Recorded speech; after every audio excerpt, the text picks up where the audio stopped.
In this video, I'll be showing you how to create a custom rope brush from start to finish.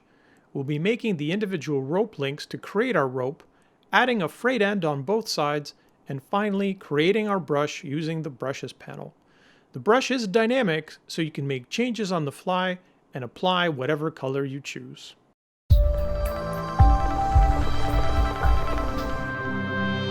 To start off, we're going to create our rope. So I'm going to want to use the rectangle tool. And I'm going to set my stroke weight to 2 points, no fill, and a black stroke. I'm going to draw out a rectangle that is a little bit longer than wider. You're going to switch over to your direct selection tool. And you're going to just select the right top corner. And you're going to click on the control point, and you're going to curve it all the way to the end till it maxes out. And you'll notice that it maxes out when the line turns a bright red. You're going to choose the anchor on the opposite corner at the bottom, so the bottom left, and you're going to pull that in all the way to the end as well. Now this is going to be our base for our rope. And I'm going to just thicken up the stroke a little bit. So I'm going to go to maybe 3 point. And I'm also going to scale it down. So I'm going to choose the scale tool. And I'm just going to scale it down. And I'm holding shift while I'm pulling down with my mouse, just to keep everything constrained. Now you're going to want to rotate this at a 45-degree angle. So you're going to want to rotate this to the left. You're going to press shift to constrain it. You should see a 45-degree marker at the top of the mouse. And when it's 45 degrees, let go. You can also use the rotation tool. If you double click on the rotate tool, you'll get a dialog that asks you how much you want to rotate. If you type in 45 degrees, hit OK, it will rotate into place. Now the reason you want 45 degrees is because you want these anchor points here, these top anchor points, you want these aligned. So if I drag a guide down, you're going to notice that these points are aligned to the guide exactly, and that's what we want. So you'll notice that after we created the curved points, that multiple anchors were created. So we're going to choose one of these anchors. We're going to go up here to remove selected anchor point. We're going to do the same thing to this anchor point here as well, which is also duplicated. So you're going to select this anchor point, click on remove. So now the next step is to select your rope link, go up to object, transform, and we're going to reset the bounding box. And we want it to just reset so that we don't see that curved bounding box. So you're going to want to make sure that your smart guides are turned on. So go under view and make sure that the smart guides are enabled. So we're going to select our shape, and we're going to click on one of these anchor points here. And we're just going to click and drag, press shift to constrain it, and press alt or option on Mac to duplicate it. And we're just going to drag it over until it locks in place with the anchor point on the other side. And with the shape still selected, you're going to hit Control D or Command D on Mac to duplicate it so that we have 4 shapes. I'm going to move that over, and then we're just going to shrink this down. On the left-hand side, I'm going to choose this anchor point, and I'm going to remove this. Just going to go up to remove selected anchor point.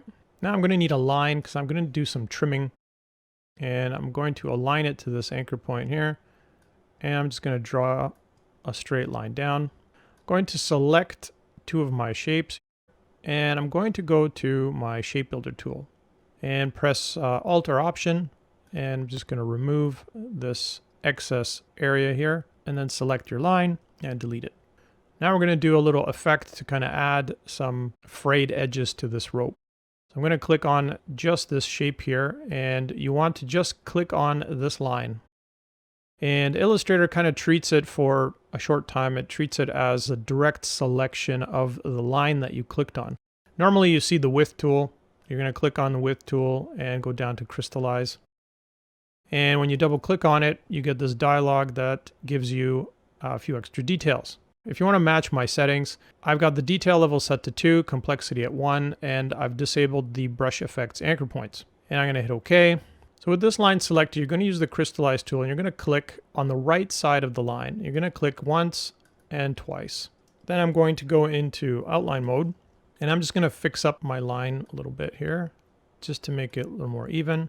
Now the idea is to just align these extrusions so that they're going outward onto the left-hand side. And get out of outline mode, and that looks pretty good. Now I'm going to create the covered end piece that gives it the appearance that it was bound in thread. So I'm just going to drag down some guides, align those with the corners, drag this down to here. I'm also going to flatten out this curve at the top. Going to bring this whole section here up. So I'm going to select a few of these anchors and just drag that up. Then I'm going to raise this up a little bit, flatten out this bottom curve here. And now I'm going to use my rectangle tool. I'm going to drag out the rectangle just a little bit past the frayed ends. Make sure you leave a little bit of a gap there.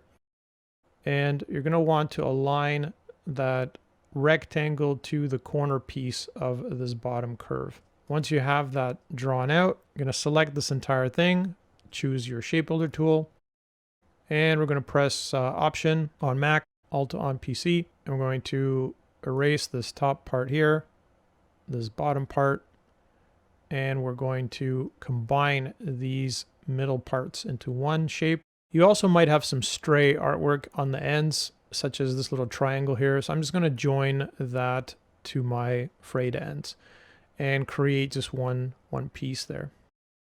I'm also going to go in to my frayed ends, and I'm going to remove this anchor point on the end. And just going to select the anchor point, go up to Remove Anchor, and pull that out a little bit, create a new end. So we just want the frayed ends to appear as if they're coming out from this bundled end piece. You want to just fix these up a little bit more.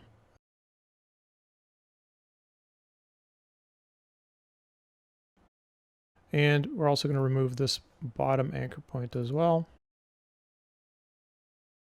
And now one more time, we're just going to double check that these are aligned. So we're just going to unlock our guides. And I'm going to bring this guide up to here and bring this guide over to there. Lock them again, go into outline mode, and I'm just going to bring this side up and bring this side up.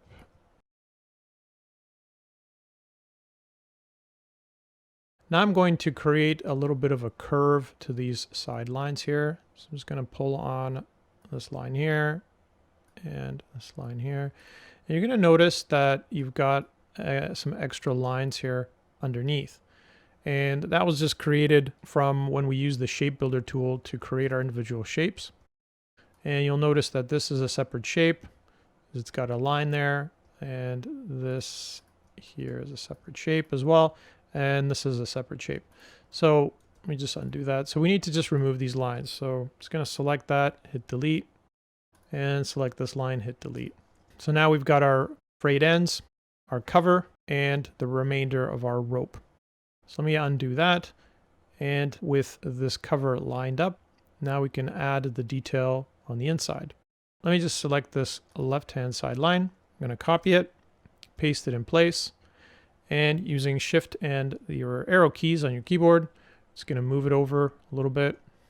I'm going to reduce the stroke weight down to 1 point. I'm going to drag it over with Shift and Alt or Option selected to constrain it. And I'm just going to use my arrow keys to move it into place. And you may have to adjust the bottom or the top to make sure that these align up properly. You can also just scale them up or down to fit as well. Now I'm going to choose my left line and I'm just going to duplicate it and create a center line as well. And this line I'm going to scale it up, so make sure you press Shift and Alt or Option to constrain it, and you want it to scale in both directions, up and down. And once you have that, click on our Blend tool. And using the Blend tool, you click on the first line, and you'll see this little star shape appear next to it. That just signifies the beginning of your blend. And move it over to the next line, you'll see a little plus appear. So now you're adding another shape to the blend. So click there and you'll see another line appear. And finally, we'll click on our last line, again the plus, and we're adding that to our blend. And now our blend is complete. Now with our blend selected, if you double click on the blend tool, you'll see this options dialog pop up. If you change the spacing from smooth color to specified steps, turn on my preview, and then I'll just ramp this up to maybe a 4. Hit OK. And now we have our striped end piece that looks like it's been threaded. You may see a little bit of a gap either at the bottom or at the top.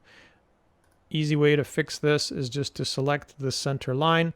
And for me, it's a little bit too high, so I'm just going to drag it using my arrow keys. I'm going to move it down, and then I'm just going to grab the line individually and then just drag it. Make sure it's a little bit more even on the top and the bottom. Now it's still missing a little bit on the bottom, so I'm going to have to scale up that end piece on the right hand side. So I'm just going to scale that up a little bit.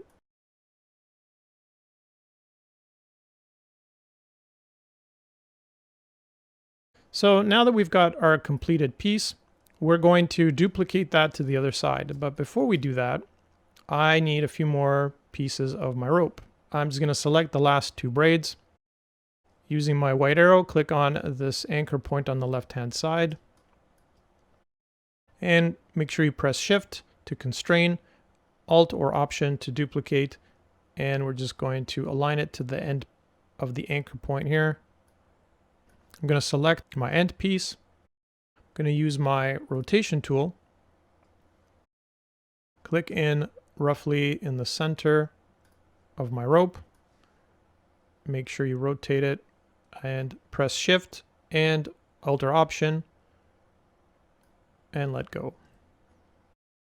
Let me zoom in here, and we're just going to align this to the bottom anchor there. Make sure that it's properly aligned. And now we have our completed rope.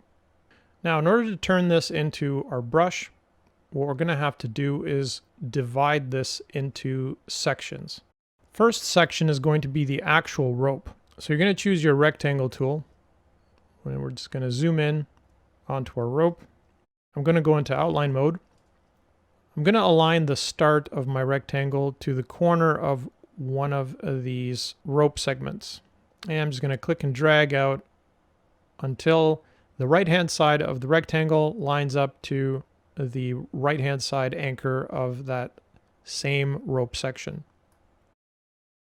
Then I'm just going to make sure that I encompass the entire piece of rope. It doesn't have to be a lot of space, just enough space that that section of rope is inside the rectangle. Now the end pieces, we're going to do the same thing. So I'm going to just grab this rectangle. If I turn off outline mode, you'll see that there is no fill. It just has a black stroke around it. We actually don't need the stroke, and we don't need a fill, obviously. We also need it in the back. With the rectangle selected, you're going to go up to Object, Arrange, and Send to Back. And then you're going to remove your stroke. Now I'm going to go back into outline mode. I'm going to select that rectangle, and I'm just going to clone it. So again, hit Shift and Alt or Option. I'm going to clone it over so that you can see the frayed end inside the box. And then I'm going to drag the end of the box over until it lines up with the corner of the next segment of rope. So you're going to see this entire piece as the end piece in our brush. Now moving over to the left, I'm going to do the same thing. Clone the box over, and I'm going to line it up to this top piece of the rope segment. So zooming out, you should see our center box here. So this is going to be our rope and our two end pieces. So I'm going to select everything, and using my shape builder tool, I'm going to remove all these excess pieces. So press Alt or Option on Mac, and we're just going to click and drag and remove those excess parts of the rope we don't need. Now using the white arrow, I'm also going to remove these intersections of rope because these we don't need to see in the brush. So we're going to click on these extra sections and hit delete. So now all we have is our section of rope with our box in behind. This is the end piece and the other end piece. Now we can start making our brush. So I'm going to scale this down, but I'm also going to make sure that you go under Transform, that Scale Strokes and Effects is enabled so that I don't lose any of my stroke settings. So I'm going to select the center piece first. You're going to want to make sure that you select the box along with the artwork. Open up your brushes palette, and you're going to click and drag your artwork into the brushes palette. And the new brush dialog will pop up.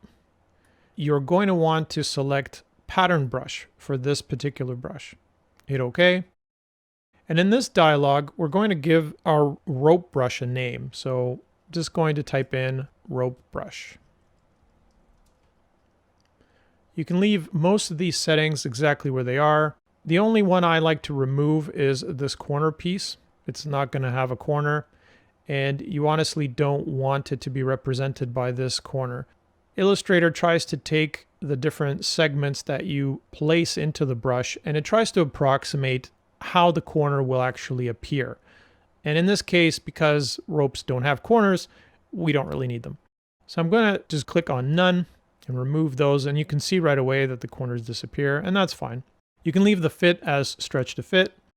And if you'd like to color the black strokes of your rope brush, you can apply colorization, and all you have to do is just change the method from None to Tints and hit OK. And now your brush is created. Basic brush with no end. Now we're going to add our ends. So select my right side end, and I'm going to drag it over. If I let go of the mouse now, Illustrator will think that I'm trying to create a new brush, and that's not the case. I'm not trying to create a new one. I'm trying to add it to an existing brush. You're going to want to press Alt or Option on Mac and move up onto the brush, and you'll see this black square appear. Now, these end pieces here and here are the corner pieces for your rope, which we're not using. The end pieces are actually on the right-hand side. So this piece and this piece are the actual end pieces. So this is the right-hand side end, so I'm going to move it into the right-hand square and let go. Now, again, settings are all the same. You'll see a little preview of our end piece. Right away, you'll notice something a little bit off, and it's a little bit distorted. It looks like it's shrunken down, but trust me when I say this is normal. It will turn out fine. Just hit OK, and then we'll grab our left-hand side, and we'll drag that in, press Alt or Option, align it beside our other end piece. You'll see that its preview is displayed in the box, and hit OK. Now that we have our brush created, we don't really need any of this original artwork, so I'm just going to select it and delete it. And now you can begin testing out your brush. I'm going to just click on my brush tool, and I'm just going to drag a simple line, and there is my brush. I'm going to choose a rounded rectangle,